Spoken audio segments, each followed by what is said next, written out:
Hey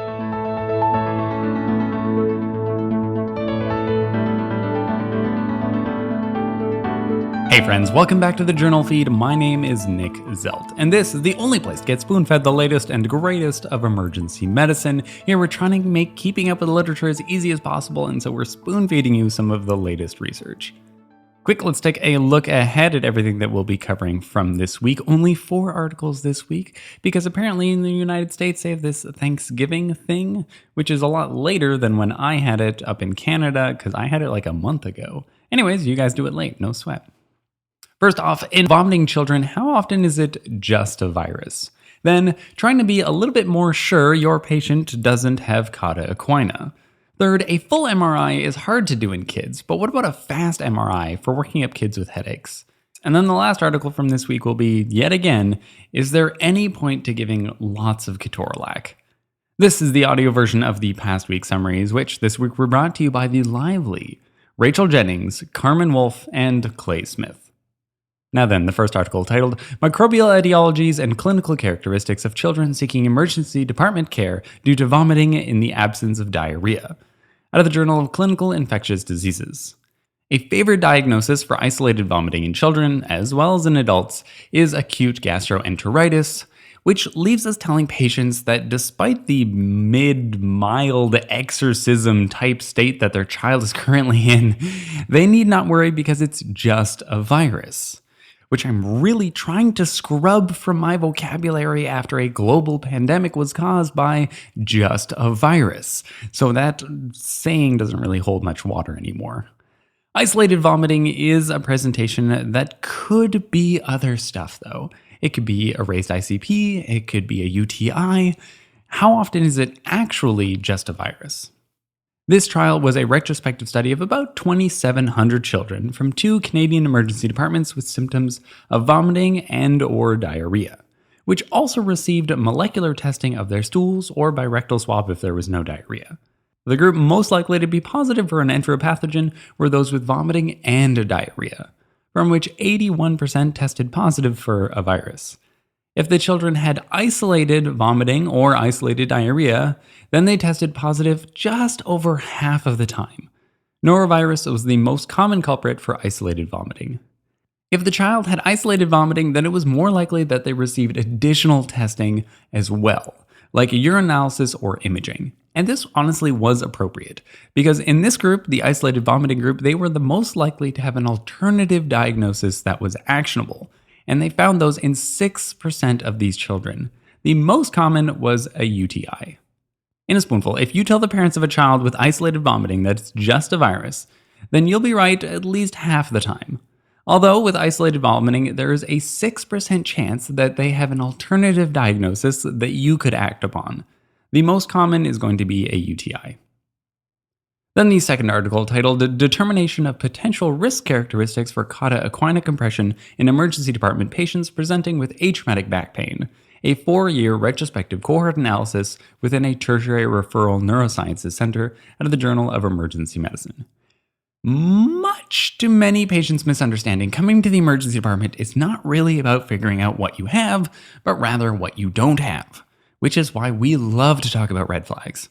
Atraumatic back pain is really common, a very common complaint in adults, and it's our job to make sure that it's just back pain and not something worse.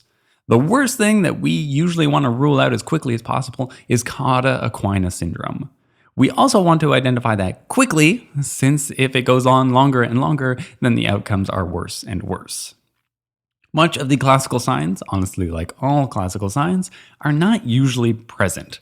Your clinical exam, though, is still the first line against disease. So which parts of it actually matter, or does any of it? This study was a 4-year retrospective study from a single center in the UK, where self-reported symptoms and physical exam findings were collected prospectively. The inclusion criteria were patients with atraumatic back pain suspected of having Cauda Equina syndrome who underwent an MRI to establish a definitive diagnosis. Of the about 1,000 patients that were included, 111 of them had Cauda Equina compression on MRI. Multivariate analysis was then used to figure out what mattered most when you're assessing them. By way of self-reported symptoms, bilateral leg pain had the best odds ratio at 1.9. In terms of objective findings, absent bilateral ankle or knee reflexes had an odds ratio of 3.4. And then, after that, was dermatomal loss of sensation with an odds ratio of 1.7. Digital rectal exam did not demonstrate any benefit. What's that? You're disappointed? I'm sorry. I'm sure many of you were quite attached to performing such a test, but maybe you could stop. By way of sensitivity and specificity, all history and exam elements performed poorly. As a whole, most were more specific than they were sensitive. Like absent ankle jerk bilaterally, which had a specificity of 94%. That's not too bad. If we go into positive likelihood ratios, then there was really just one of them that wasn't worth scoffing at. The rest were pretty bad, and this was the absence of ankle reflexes, either bilaterally or unilaterally, which gave it a positive likelihood ratio of 3.1 and 2.4 respectively. Nothing to write home about in terms of negative likelihood ratios, unfortunately. So while this was interesting, it's just out of a single center, though it does agree with past studies. Also, a true gold standard would have been surgical findings rather than findings on an MRI, which should be attainable because hopefully all of these patients underwent surgery. I guess the moral of the story here is that you've still got to go with your gut. I feel like there could be room for a clinical decision aid in here, though. Heck, I could use a research project. Also, the digital rectal exam hasn't had much love from studies like this. Maybe we could take that test and shove... No, that's exactly what that test wants. We should use shared decision-making, I guess. In a spoonful, this retrospective review showed bilateral lower extremity pain, sensory loss in a dermatome distribution, and loss of bilateral knee or ankle reflexes to best correlate with MRI findings of Cauda Equina compression. A digital rectal exam had little to no value.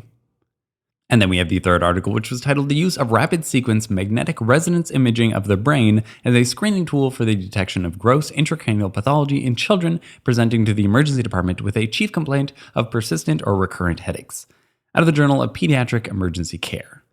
You know, I've never actually seen a rapid MRI ordered or done at any of the sites that I work at, but then again, MRIs are a little bit harder to come by in Canada.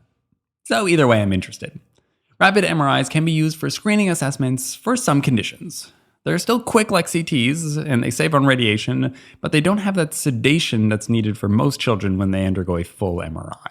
This approach has been used for kids with suspected VP shunt pathologies, as well as post-traumatic brain injury. How about as a part of the workup for headache? This trial was a prospective study including 105 children aged 12 or less, with the youngest being 2 months old. How you have a persistent or recurrent headache in a 2-month-old, though, it seems a little bit fishy either way, and they had to have no other clear diagnosis. In this group, a single-shot T2 axial sequence MRI was obtained, and this took a mean time of 75 seconds. There was no sedation required, and all the studies were successful. The median age was 6.1 years old, and 78% of the studies were normal. 17 of the cases had sinusitis, 2 had mastoiditis, 1 had an ethmoid mass, 1 had an arachnoid cyst, 1 had an asymmetric white matter change, and 1 had a cerebellar mass causing hydrocephalus. So there are things to find on these scans. You could find significant pathology, which then would probably need a further workup, but if you find more benign pathology, which could still be explaining your headache, then they might not need further testing, and this test could be useful. Either way, this study population was from 2013 to 2015, so imaging might have improved since then, but this study really just shows that a screening MRI is still feasible in this patient population. But parents should be clearly told that this is just a screening test. In a spoonful, in children with persistent or recurrent headaches, a fast MRI is feasible and can detect relevant pathologies. Then we have the fourth and last article for this week, which was titled Comparing 2 Doses of Intramuscular Ketorolac for Treatment of Acute Musculoskeletal Pain in the Military Emergency Department, out of the American Journal of Emergency Medicine. Ketorolac. This is one of my favorite medications because it is such a cool name, Ketorolac. Other medication names that I really like are ondansetron and anakinra. Anyways, another great thing about Ketorolac is that it's not an opioid, so it can spare you using opioids.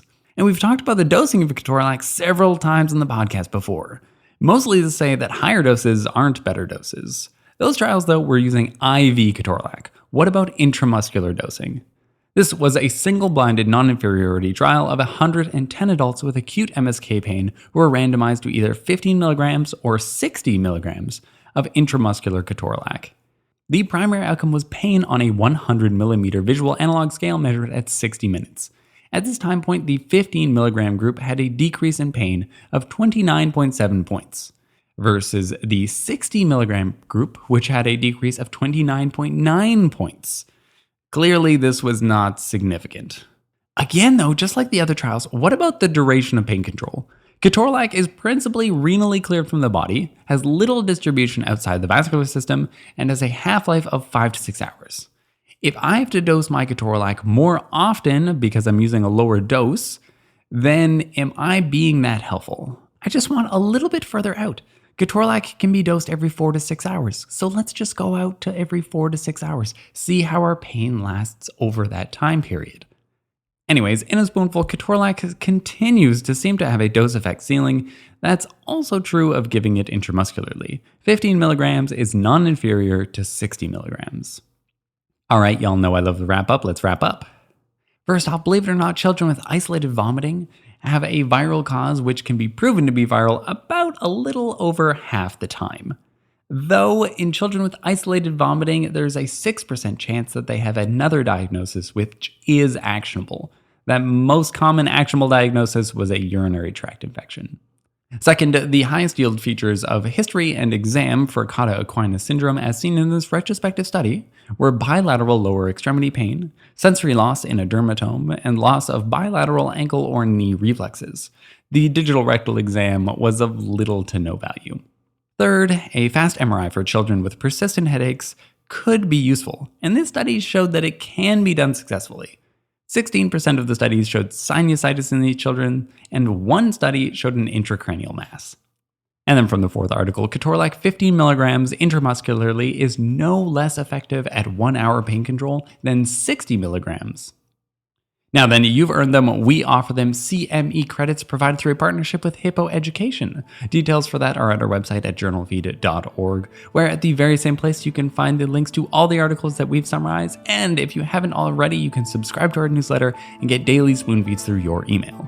Our goal here at the Journal Feed is to provide better patient care through spoon feeding, and so we're trying to help you keep up with the latest research one spoonful at a time. Thank you.